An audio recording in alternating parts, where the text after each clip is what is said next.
Urgent! Ukraine is taking control of the Sea of Azov, a historic route by Madyar. Nearly 50 Russian ships and tankers destroyed. The Kremlin lost the main naval battle. But there is more. Without fuel or shells, our warriors cut off the Azov coast and burn hundreds of Russian trucks. This is the final stretch of the special operation in Crimea. Panic in the Kremlin. Mass purges are approaching. The Z patriots are in shock. Russian war correspondents openly admit the failure of Crimea's defense and complain about their commander's total lies. Greetings, my name is Darina Hatskalo. This is Ukraine Today. About Putin's army in a trap in just a moment. The Black and Azov seas have turned into a real death trap for the Russian fleet. Ukraine is confidently seizing control of the waters and dictating its own tough rules of the game. The unit of the legendary Madyar gave the occupiers a real hell on the water, hitting 15 enemy ships in just the last 24 hours. This is no longer just a successful precision strike, but a total rout that proves Russia has already lost the main naval battle.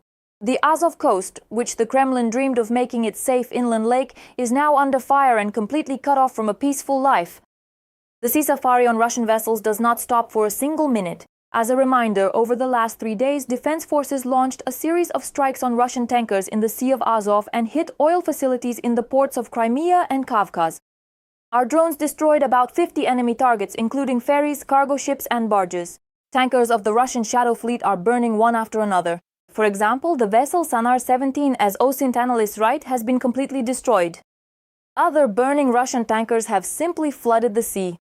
Tankers Venera 3, Sanar 1, Sanar 17, Crimean, Alexei Savrasov, Penelope, cargo ships Viktor Borisov, Donstar 1, Vladimir Yarygin, Evgenia Z, Evdokia V, and others.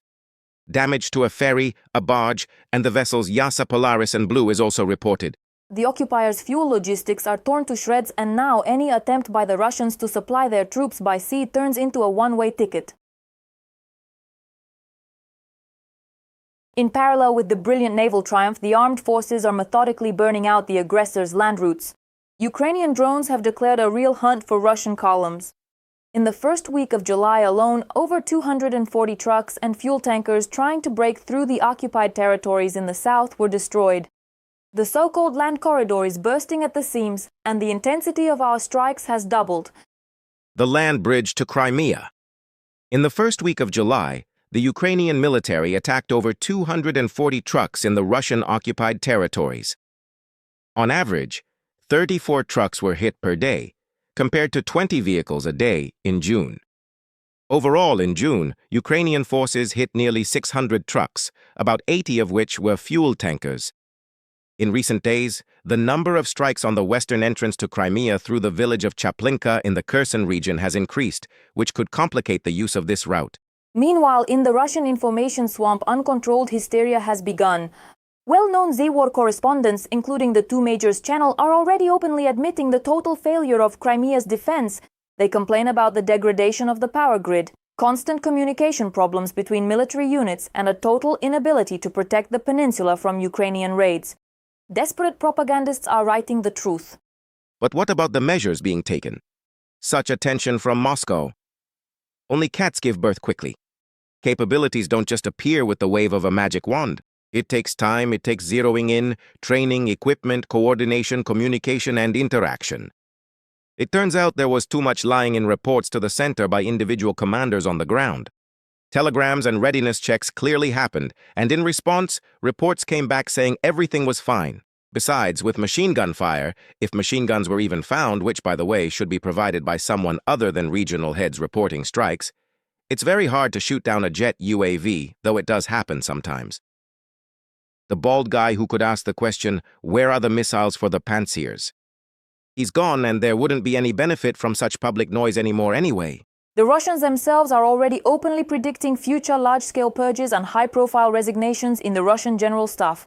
War correspondents admit that Moscow simply doesn't have infinite resources to patch the massive holes in Crimea's defense. And shooting down modern jet drones with old machine guns is a path to nowhere. Personnel decisions and resignations in the military and security agencies will likely happen, but later because you don't change horses midstream, especially under pressure from a population being squeezed by the enemy. The occupiers have realized the grim reality. Their vaunted management system has crumbled, and panic among the military and collaborators only intensifies with each passing day. Putin's main sacred trophy is rapidly turning into a trap. Further strikes threaten to disrupt communication between diverse military units and divisions. Here the situation is already somewhat more complicated. Knowing the traditional state of military communications, just was, soon will be, one can assume certain difficulties in this matter as well, with all the resulting consequences. It will be very interesting to see the inter-agency training of the Crimean Defense Group under conditions of a total, prolonged, theoretically of course, blackout. For occupied Crimea, the most anxious period of the entire war has begun. On the peninsula, they are feverishly preparing for a catastrophe. While the Kremlin spouts empty mantras, secret orders to security forces are already in effect on the ground. Logistics have completely broken down and panic is off the charts. Is Moscow really preparing an emergency plan to surrender the peninsula? We'll tell you more. Crimea, time to go. In the occupation administrations of the peninsula, very alarming forecasts suddenly began to appear. According to reports from the underground, officials in Kerch and Feodosia received an urgent order to evacuate the most valuable documents, archives and equipment by a set date. Russia was so intent on staying on the peninsula forever, so why such a rush to pack up folders, servers and office equipment? The most interesting thing is that after this order appeared, a real epidemic of strange illnesses began among certain officials. People who just yesterday were actively managing occupation structures suddenly started taking sick leave, vacations, and leaving Crimea far behind. And not somewhere far away, but towards the Krasnodar region. All of this strongly resembles a familiar scenario. First, the authorities talk about full control over the situation, then they switch headquarters to 24/7 operation, after which they start evacuating documents and looking for backup retreat routes. And then it usually turns out that the situation isn't as stable as they said on TV.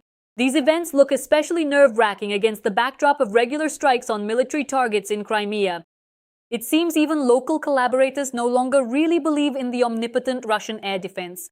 After a series of Ukrainian strikes on logistics in the south, Russia faced a new problem. Delivering cargo to the occupied peninsula became not just difficult, it became extremely expensive. According to journalists, transporting goods to Crimea already costs several times more than for a similar distance within Russia itself. The worst thing for the occupiers isn't even the prices, but the mood of the carriers. More and more drivers are simply refusing to take Crimean routes. Some companies are cutting trips, others are closing this route altogether. The reason is simple: everyone wants to make money, but fewer and fewer are willing to become the next target on the road. And while Crimean officials packed documents, the Russian military suddenly started practicing a very interesting scenario. Exercises were held with the telling name Crimean wake-up call. According to the legend, the Russian military was preparing for a Ukrainian landing in Crimea. Moreover, the scenario was so serious that Ukrainian forces on the maps attacked from several directions across the Black Sea, actively using sea drones, UAVs, long-range weapons, and modern reconnaissance systems. In other words, the occupiers modeled the very development of events that Russian propaganda recently called completely unrealistic. It's telling that Russian headquarters in these exercises acted mostly defensively, didn't plan new offensives, didn't draw arrows toward Odessa or Mykolaiv, and didn't prepare another push to the west. Instead, they built defensive lines around Sevastopol, Kerch, and northern Crimea. It seems the Kremlin is increasingly thinking not about how to seize new territories, but about how to hold on to what's still under control. And while the Russian military repels an imaginary Ukrainian landing on maps, reality throws them a real problem. The electricity is going out. After strikes on key substations, part of occupied Crimea was suddenly plunged into darkness. Entire districts of the peninsula were left without power, and along with the electricity, the internet began to fail too. Important nodes of the power grid were hit, which supply electricity to a significant part of the peninsula. As a result, problems arose immediately in several cities and districts. And this once again demonstrates the main weakness of the occupation model. Crimea looks strong only as long as its infrastructure operates without interruption. You just have to knock out a few key elements and the whole system starts to fail. Interestingly, problems arose not only with the lights. Along with it, the internet began to disappear too. Local residents report disruptions in the operation of services, shops, and order pickup points. And while Kremlin officials talk about the full integration of Crimea into Russia, the peninsula increasingly resembles a remote outpost living in a state of constant accidents and restrictions. All recent events suddenly come together into one picture. First, strikes on logistics and a sharp increase in the cost of transportation to the peninsula, then orders to evacuate documents from the occupation administrations. Next, the transfer of headquarters to an intensified mode of operation, and now also exercises to repel a Ukrainian landing. If you look at all this separately, you could call it a random coincidence. But when there are too many such coincidences, they begin to resemble preparation for a very specific scenario. It seems Moscow's greatest fear today lies not only in strikes on military targets. The main threat to the Kremlin is the prospect that Crimea will gradually lose its connection with Russian logistics and turn into an isolated bridgehead that will have to be held at any cost. And history knows many examples when such territories sooner or later became not a symbol of strength but a source of constant problems. And while Moscow continues to repeat the mantra about Russian Crimea forever, on the peninsula itself there are more and more signs that it is beginning to turn into a suitcase without a handle for the Kremlin. It's hard to carry, scary to drop, but pretending that nothing is happening is becoming increasingly difficult. Ukrainian troops are reclaiming territories, Russian logistics are bursting at the seams under drone strikes, and the occupiers' losses are breaking record after record. The Black Sea, once considered the domain of the Russian fleet, is increasingly turning into a zone of constant fear for the Kremlin. And while Peskov talks about great successes, even in the United States, they are already openly talking about the exhaustion of Russia's offensive potential. So what is really happening at the front? Why did June become one of the hardest months for Putin's army? And how is Ukraine step by step taking away Russia's main military advantages? We're figuring it out right now. While Russian propaganda paints another set of victories, the armed forces of Ukraine have quietly and without unnecessary noise caused a real collapse of the front for the occupiers. In one of the sectors, Ukrainian forces in a month and a half returned dozens of square kilometers of territory to their control, which for over a year had been considered the Russian rear. And most interestingly, the Russians are trying to hide such a painful failure at any cost. According to preliminary estimates, we are talking about at least 50 square kilometers of liberated land, and some hints from analysts suggest even higher figures. To put it in perspective, if this data is confirmed, Ukraine could, for the first time in a long while, achieve a positive balance of liberated territories in a month. And this is already a serious signal for everyone who was quick to write off Ukraine's offensive potential. The enemy's reaction is particularly telling. Throughout June, the Russian side published only a few videos from this direction, and even those actually demonstrated not the successes of the occupiers, but the advancement of Ukrainian forces. When an army that usually films every meter of its movement suddenly goes silent, it often means only one thing: there is nothing much to tell. It seems that Ukrainian drones have turned part of the front into a real zone of horror for the occupiers. Russia was forced to shower its own former positions with dozens of guided aerial bombs trying to stop the advancement of the armed forces of Ukraine. But even that didn't help. What was until recently considered a Russian bridgehead is gradually coming under the control of the Ukrainian military. And there is one more very important detail here. The offensive began with the use of armored vehicles, which, contrary to the predictions of many experts, are not obsolete at all. Combined with the massive use of drones, it allowed for a breakthrough and minimized losses. In fact, Ukrainian forces are demonstrating a new formula for an offensive, where drones don't just help the troops, but pave the way for them through the most dangerous sections of the front. And that's not all. In just 1 month, the defense forces of Ukraine hit over 200,000 enemy targets. And behind each such figure is destroyed equipment, wrecked warehouses, burned supply routes, and another blow to Russia's ability to continue the war. The most painful result for the occupiers: nearly 28,000 Russian soldiers were eliminated or sustained such severe injuries that they were knocked out of the game. In fact, June has become one of the hardest months for the Russian army in recent times. And importantly, Ukrainian strikes are increasingly reaching the enemy far behind the front line, where until recently they felt relatively safe. The Minister of Defense reported that the number of targets hit at a distance of over 50 kilometers from the line of combat contact has nearly doubled. In other words, Ukrainian drones and high-precision weapons are penetrating deeper and deeper into the Russian rear. And this means that for the occupiers, the war no longer ends behind the first line of defense. A special emphasis on logistics. That is where the most painful blows are being struck today. It seems that Ukrainian UAV operators have opened a real hunt for everything moving toward the front. Trucks, fuel tankers, motorcycles, ammunition depots, all of this is increasingly turning into smoke even before it reaches the Russian positions.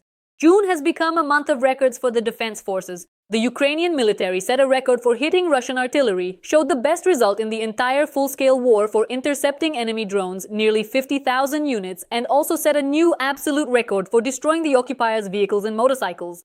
And most importantly, these are no longer isolated successful operations, but a systematic campaign to exhaust the enemy. Day after day, Ukrainian drones are methodically tightening the noose around the occupiers' logistics. And it seems that this is exactly what Moscow fears the most. Because the front can be reinforced with new soldiers, but restoring a destroyed supply system under constant fire from Ukrainian drones is much more difficult. That is why June may turn out to be not just a record month of losses for Russia, but the start of much more serious problems ahead. And while the AFU returns its land meter by meter, the Kremlin seems to have chosen its favorite path, simply to paint a victory for itself. Following further successes by the Ukrainian military at the front, Putin's spokesperson Dmitry Peskov suddenly spoke of great achievements by the Russian army and the inevitable fulfillment of all war goals. However, there is one problem. Reality has once again forgotten to coordinate its plans with Kremlin propaganda. While Russians were being told on the radio about a successful offensive, independent analysts took a close look at the maps that Russian generals show Putin. And it turned out that between the front and the Kremlin's reports lies a gap of almost 2,000 square kilometers. In other words, if the AFU liberates territories in the real world, the Russian General Staff compensates for this by capturing territories in a world of fantasy. The funniest thing is not even the scale of these fabrications, but their content. On paper maps for Putin, the Russian army has already almost reached Sloviansk and Kramatorsk, supposedly fully controls Chasiv Yar, is advancing toward Dobropilya, and in some places is almost approaching Zaporizhzhia. It seems that the Kremlin master is being shown not combat reports, but a trailer for yet another science fiction movie. And this is where it becomes clear why Moscow speaks so confidently about successes. If you look every day at maps where the army advances faster than common sense, you can believe in any fairy tale. The only problem is that the real front exists outside of the Kremlin's offices. And there, Russian troops increasingly face not painted arrows but Ukrainian drones, artillery, and counterattacks. But the most painful blow for the Kremlin seems to have occurred not on land but at sea. On Navy Day, Volodymyr Zelensky directly stated, "Russia has lost the Black Sea." Just a few years ago, such a phrase would have seemed like science fiction. A country without a large fleet forced one of the world's largest navies to retreat. After the liberation of Snake Island and a series of strikes on ships, headquarters, bases, and ports, the occupiers effectively lost the ability to feel like masters of the waters. Today, the Black Sea has become another example of how Ukrainian technology and unconventional solutions are breaking Russian military patterns. Sea drones have done what, until recently, was considered almost impossible, forcing the Russian Black Sea fleet to move from a show of force to a mode of constant survival. And now, Russian ships increasingly resemble not hunters but prey looking in all directions. It seems this is just the beginning of much bigger problems for Moscow. After all, if the Black Sea is no longer safe for Russian ships, then the Black Sea and Azov regions can no longer be considered the rear. And while the Kremlin continues to talk about its successes, Ukraine is step by step taking away from the enemy what it considered its undisputed advantage. While the Kremlin continues to draw maps of future victories, reality is throwing more and more uncomfortable surprises at Moscow. Russian air defense is increasingly losing its eyes, opening the way for new strikes deep into the country. And Ukrainian missiles are already turning into a real nightmare for military enterprises that until recently were considered unreachable. It seems that the main outcome of this war is becoming increasingly difficult to hide even in the Kremlin's offices. More on this later. It seems Moscow has driven itself into a trap of its own ambitions. The war that was supposed to break Ukraine has instead turned it into one of the most combat-ready armies on the continent. The Ukrainian army has not only held out but also continues to liberate territories.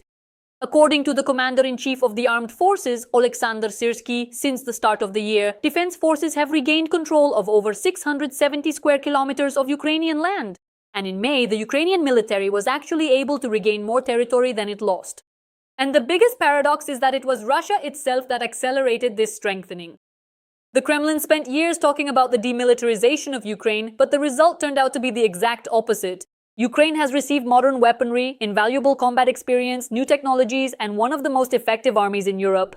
What was supposed to break Ukrainian defense has actually turned into the largest scale program for its strengthening. Moreover, the war that Moscow planned to keep far from its own borders is gradually rolling onto the territory of Russia itself. According to Syrsky, the Ukrainian long-range campaign has already seriously affected the enemy's capabilities. Strikes on military targets, logistics, and the defense industry prevented the occupiers from reaching even the planned production volumes of Shahids. So the factories that were supposed to provide for new attacks on Ukraine are increasingly becoming part of the front themselves. And it seems that in the Kremlin, they prefer not to report this once again. The commander-in-chief of the armed forces stated that the Russian leadership continues to hide from Putin the loss of certain territories, the isolation of Crimea, and the consequences of strikes on military enterprises. As a result, a country that calls itself a superpower is increasingly forced to hide from its own leadership what is happening right under its nose. Despite putting the economy on a war footing and constantly increasing weapons production, Moscow has still not achieved the desired result.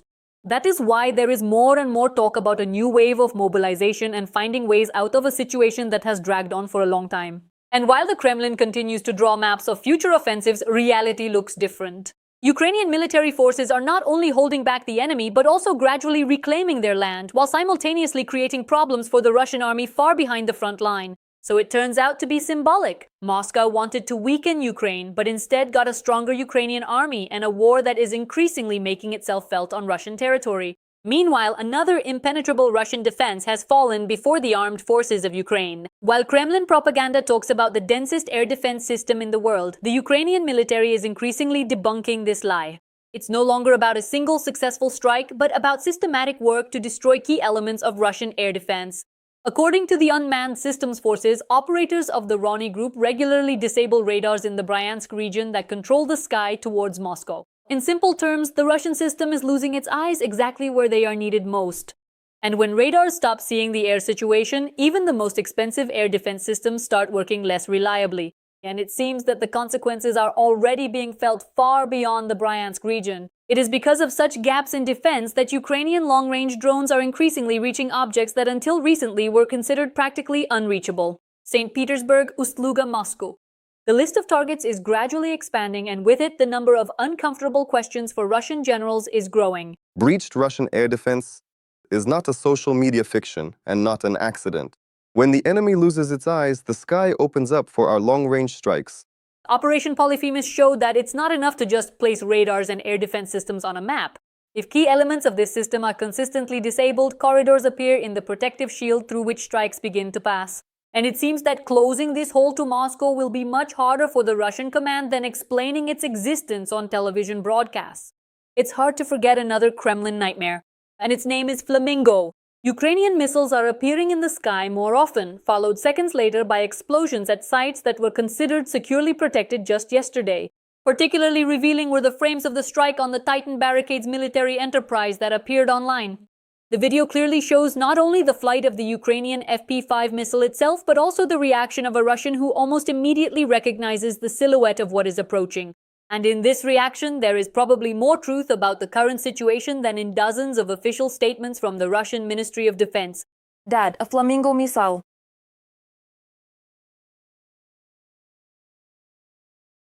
Dad, hey!